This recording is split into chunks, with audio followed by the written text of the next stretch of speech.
Hello दोस्तों, TET maths YouTube channel में आप सभी का स्वागत। और आज हम प्रकाश के अपवर्तन से संबंधित आज हम एक टॉपिक करने जा रहे हैं। जो इस टॉपिक का नाम है लेंस। ठीक है, लेंस क्या है, कितने प्रकार के होते हैं और इससे संबंधित परिभाषाएं, और इससे जब प्रतिबिंब निर्माण करते हैं तो कौन सी किरण कहाँ से गुजरेगी, वो सारी किरणें आज हम यहाँ पे देखने वाले हैं। तो देखिए भाई, सबसे पहले हमें लेंस के बारे में पता होना चाहिए कि लेंस है क्या। तो लेंस सामान्यतः दो गोलीय पृष्ठों से घिरे किसी अपवर्तक माध्यम को क्या कहते हैं कि लेंस कहते हैं। ठीक है, तो हम क्या दो वक्र पृष्ठ लेते हैं और उनको क्या है आपस में जोड़ देते हैं। तो और ये अपवर्तक पृष्ठ होने चाहिए और इसी को हम क्या कहते हैं, अभी लेंस कहते हैं। तो लेंस की सामान्यतः सब परिभाषा है कि सामान्यतः दो गोलीय पृष्ठों से घिरे किसी अपवर्तक माध्यम को क्या कहते हैं, लेंस कहते हैं। लेकिन यहाँ पे आपको ये ध्यान रखना है कि जरूरी नहीं है कि दोनों पृष्ठ गोलीय हों या फिर दोनों पृष्ठ वक्र पृष्ठ हों। कभी कभार क्या हम इसमें एक पृष्ठ समतल भी शामिल करते हैं। ठीक है, तो एक पृष्ठ समतल भी हो सकता है और दोनों ही पृष्ठ गोलीय हो सकते हैं या फिर एक पृष्ठ गोलीय हो सकता है। ये बात आपको ध्यान रखनी है। उसके बाद लेंसों के प्रकार जो है वो लेंस कितने प्रकार के होते हैं, दो प्रकार के होते हैं। कौन कौन से? एक तो है उत्तल लेंस। उत्तल लेंस क्या होता है, ये लेंस आप देखोगे तो ये किनारों से क्या है, किनारों से पतला है और यहाँ पे आप बीच में से देखोगे तो क्या है, ये लेंस मोटा दिखाई देता है। तो यहाँ पे ये किनारों से ये लेंस पतला होता है, बीच में से लेंस जो है मोटा होता है। इसी को हम क्या कहते हैं, उत्तल लेंस कहते हैं। और ये मुख्य अक्ष के समांतर आने वाली प्रकाश किरणों को अपवर्तन के बाद क्या करता है, अपवर्तन के बाद क्या करता है, किसी एक बिंदु पर ला करके इकट्ठा कर देता है, किसी एक बिंदु पर ला करके इकट्ठा करता है। और इसी को हम क्या कहते हैं, अभिसारी लेंस कहते हैं। ठीक है, इसलिए इसको क्या कहते हैं, अभिसारी लेंस। ठीक है, और इसका एग्जाम्पल भी आपने देखा होगा। एक लेंस जो आता है हमारे पास, कई बार बचपन में हमारे पास होता था, ज्योमेट्री बॉक्स के साथ ही मिला करता था। और उसको हम यहाँ पे मान लीजिए एक पेज रखा हुआ है और फिर हम क्या इस लेंस को यहाँ पे लगाते थे इस तरीके से, और फिर सूर्य की लाइट आ रही थी, उससे सीधा करके हम एक बिंदु बनाते थे प्रकाश का, क्योंकि वो प्रकाश का एक बिंदु, फोकस बिंदु को हम उस पेज पे लाते थे। तो वो जो सारा प्रकाश है वो एक ही बिंदु पे इकट्ठा हो जाता था और कागज जो है वो सुलगने लगता था, यानी जलने लगता था। तो ये वो कौन सा लेंस था हमारे पास, तो वो उत्तल लेंस था, अभिसारी लेंस।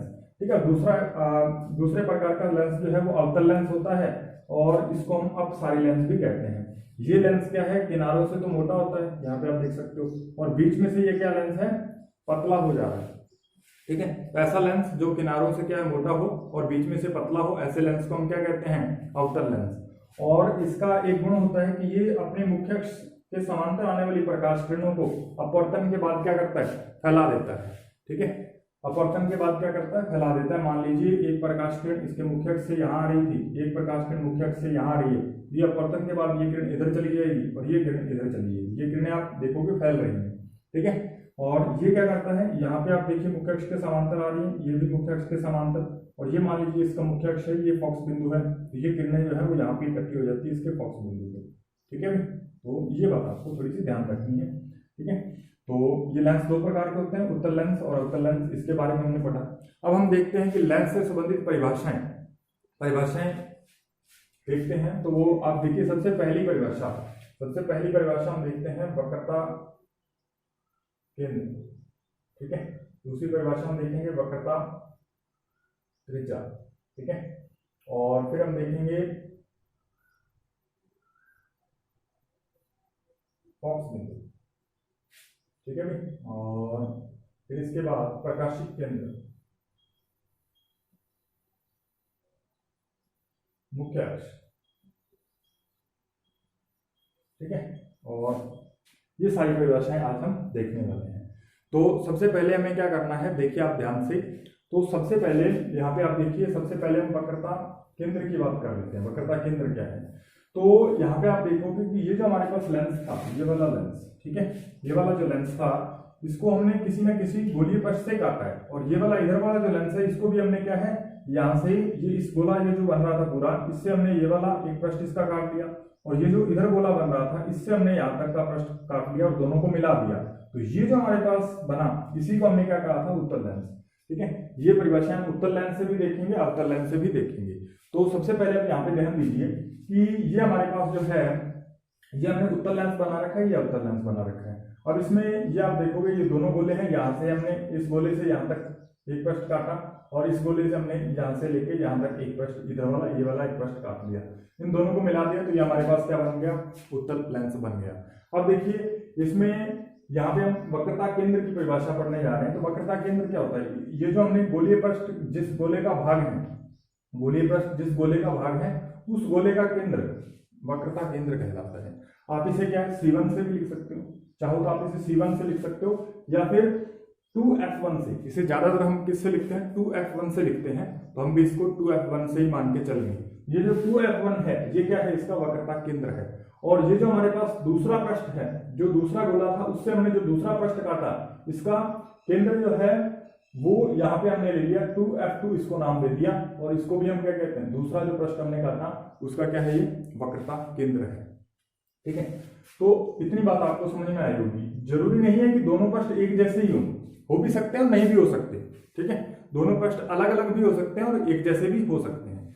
ठीक है, तो नेक्स्ट हम देखते हैं कि इसका फोकस बिंदु क्या होता है। ठीक है, वक्रता त्रिज्या की परिभाषा देख लीजिए। वक्रता त्रिज्या क्या होगी, तो वक्रता त्रिज्या क्या होती है कि जो हमने यहाँ से जिस गोले, ये जो हमारे पास गोले पृष्ठ थे, ये जिस गोले का भाग है, ये जिस गोले का भाग है उसी गोले की त्रिज्या, ये इसका केंद्र था और केंद्र से परिधि तक जाएंगे तो यहाँ तक ये क्या होगी, इसकी त्रिज्या, और इसी को हमने R1 नाम दिया। और ये क्या है, R1 ही क्या है, इस गोले की वक्रता त्रिज्या है। आ रही है बात समझ में। उसके बाद यहाँ पे आप देखोगे तो इस गोले के लिए R2 हो जाएगी। और ऐसे ही आप यहाँ पे भी देख सकते हो कि ये जो हमने दूसरा दर्पण लिया था, दर्पण नहीं सॉरी आप लेंस इसे कहिए, ये लेंस है हमारे पास, ये हमारे पास अवतल लेंस था। और अवतल लेंस में आप देखिए ये वाला जो पृष्ठ था, इसका जो है वो केंद्र यहाँ पे आ रहा है, तो ये इसका वक्रता केंद्र हो जाएगा। और यहाँ से लेके यहाँ तक ये इसकी R1 त्रिज्या को हम वक्रता त्रिज्या कहेंगे, और ये जो R2 है ये इस दूसरे पृष्ठ की वक्रता त्रिज्या है। ये बात आपको समझ में आ रही है। और नेक्स्ट जो हम देखते हैं फोकस बिंदु।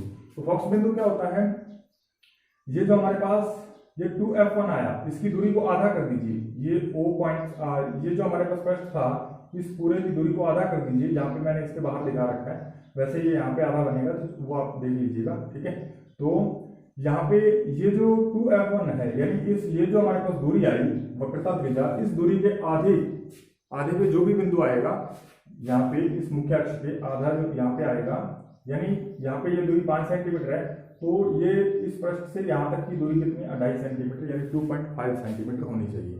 तो इसी बिंदु को हम क्या कहते हैं, इसका फोकस बिंदु कहते हैं। अब ये हमारे पास फोकस बिंदु आ गया।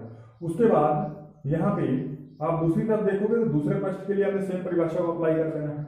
और अवतल लेंस में देखोगे तो अवतल लेंस में भी क्या होता है, ये हमारे यहाँ से लेके यहाँ तक, यहाँ से लेके आप यहाँ तक देखोगे तो ये क्या हमारे पास त्रिज्या है, और त्रिज्या का हमने आधा कर दिया वक्रता त्रिज्या का, तो वो क्या हो जाएगा, इसका फोकस बिंदु। और यहाँ से यहाँ तक की दूरी क्या हो जाएगी, इसकी फोकस दूरी। ठीक है भाई, तो फोकस दूरी की परिभाषा हमें पता चल गई कि अपवर्तक लेंस जिन गोलीय पृष्ठों का भाग होते हैं उन गोलों की जो त्रिज्याएं हैं उनके आधे को हम क्या कहते हैं, उसकी फोकस दूरी कहते हैं। आप ऐसे भी इस परिभाषा को याद रख सकते हो। उसके बाद है प्रकाशिक केंद्र। ठीक है, प्रकाशिक केंद्र क्या होता है, उससे पहले हमें मुख्य अक्ष समझना पड़ेगा। तो मुख्य अक्ष को पहले हम देख लेते हैं। मुख्य अक्ष क्या है, यहाँ पे आपने देखा 2F1 और यहाँ पे 2F2, इन दोनों को मिला दीजिए, इन दोनों को मिला दिया हमने, तो हमारे पास लेंस के दोनों अपवर्तक पृष्ठों के जो भी हमारे पास यानी केंद्र हैं, उनके वक्रता केंद्र हैं, उनको मिलाने वाली रेखा, उनको मिलाने वाली रेखा ये क्या कहलाती है, यानी ये वाली लाइन जो है वो क्या कहलाएगी, मुख्य अक्ष कहलाएगी। ये हमारे पास मुख्य अक्ष बन गया। अब इस मुख्य अक्ष के बीचों बीच एक हमने पॉइंट ले लिया। मुख्य अक्ष के यहाँ पे मुख्य अक्ष पर वह बिंदु, मुख्य अक्ष पर लेंस के अंदर स्थित वह बिंदु, लेंस के अंदर ये बिंदु होता है, मुख्य अक्ष पर लेंस के अंदर स्थित वह बिंदु जहां से प्रकाश किरण जो है वो बिना विचलन के सीधे पार गुजर जाती है, उस बिंदु को हम क्या कहते हैं, प्रकाशिक केंद्र O कहते हैं। आई बात समझ, बिना किसी विचलन के कैसे, जैसे आप देख लीजिए ये प्रकाश किरण आई, ये यदि इस पॉइंट पे आके टकराएगी तो ये बिना किसी विचलन के सीधे निकल जाएगी। ऐसे ही आप यहाँ पे अवतल लेंस में देख सकते हो, यहाँ से लेके ये किरण जो है वो सीधे पार गुजर जाएगी। तो ये दोनों चित्रों से आप ये सारी परिभाषाएं आप आसानी से समझ सकते हो। उम्मीद है कि ये परिभाषाएं भी आपको समझ में आ गई होंगी। तो नेक्स्ट चलते हैं नियम। ये नियम क्या कहते हैं, ये नियम कौन से नियम है? तो गोलीय दर्पण से जो गोलीय दर्पण का नाम आ जाता है क्योंकि पहले हमने दर्पण पढ़ा है। तो गोलीय लेंस से अपवर्तन के नियम है कि कौन सी किरण कहां से टकराने के बाद कहां से जाएगी, ठीक है, उसका अपवर्तन कैसे होगा। तो ये सारी बातें हमें यहाँ पे इन चित्रों के द्वारा समझनी है। और आगे गोलीय दर्पण से जब हम प्रतिबिंब निर्माण करेंगे तो ये जो है नियम जो है हमारी वहां पे हेल्प करेंगे। तो देखिए आप, ये नियम क्या कहते हैं कि जब मुख्य अक्ष के ये जो उत्तल लेंस है, पहले हम उत्तल लेंस को समझ लेते हैं, फिर हम अवतल लेंस की बात करेंगे। तो उत्तल लेंस के मुख्य अक्ष के समांतर आने वाली प्रकाश किरण जो है वो उसके फोकस बिंदु से होकर के गुजरती है, ठीक है, दूसरी ओर फोकस बिंदु से होकर के गुजरती है। तो ये इसका फोकस बिंदु दो होते हैं और इसके वक्रता केंद्र भी 2 होते हैं, क्योंकि ये यहाँ पे हमने पृष्ठ कितने रखे हैं, 2 ले रखे हैं, ठीक है। तो ये मुख्य अक्ष के समांतर प्रकाश किरण आएगी, दूसरे फोकस में से होकर के जाएगी। ये आपको किरण यहाँ से जाती दिख रही होगी इसके फोकस बिंदु से, ये वाला फोकस बिंदु F2 है, ठीक है। और यहाँ से यदि कोई प्रकाश किरण F1 से आती है और लेंस उत्तल लेंस से अपवर्तन के बाद क्या मुख्य अक्ष के समांतर, तो ये इसके समांतर होकर के गुजर जाएगी, ठीक है। तो ये वाली प्रकाश किरण इसके समांतर होकर के निकल जाएगी अपवर्तन के बाद। और तीसरा है कि यदि हमारे पास ये जो है प्रकाशीय केंद्र O पे यदि ये किरण है आ रही है तो इसमें कोई विचलन नहीं होगा, ये सीधे ही पार निकल जाएगी। तो ये 3 बेसिकली जो हमें किरणें हैं वो याद रखनी है, प्रतिबिंब निर्माण में हमारी सहायता करेंगी। ऐसे ही हमारे अवतल लेंस के लिए पढ़ लेना है कि मुख्य अक्ष के समांतर आने वाली प्रकाश किरण ऐसा लगता है कि F1 से होकर के आ रही है, ठीक है, ये इसे फैला देगा और इसको जब हम पीछे मिलाएंगे तो ये F1 पे मिलेगा, तो ऐसा लगेगा कि ये जो है वो किरण F1 से आ रही है, F1 से आती हुई प्रतीत होती है, ठीक है। और ये आपको पता है प्रकाशित केंद्र O से यदि कोई किरण गुजरती है तो वो तो सीधे ही पार निकल जाती है।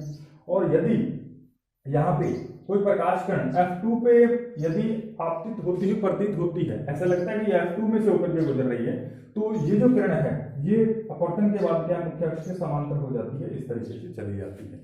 उम्मीद है कि ये सारे नियम वगैरह आपको समझ में आए होंगे। और रीड साइंस से संबंधित ऐसी ही वीडियोस देखने के लिए हमारे चैनल को सब्सक्राइब कर लीजिएगा और साथ में बेल आइकन को भी प्रेस कर दीजिएगा ताकि हमारे जो नए आने वाले वीडियोस हैं उसका नोटिफिकेशन आप तक पहुंच पाए, ठीक है। मिलते हैं नेक्स्ट वीडियो में, धन्यवाद।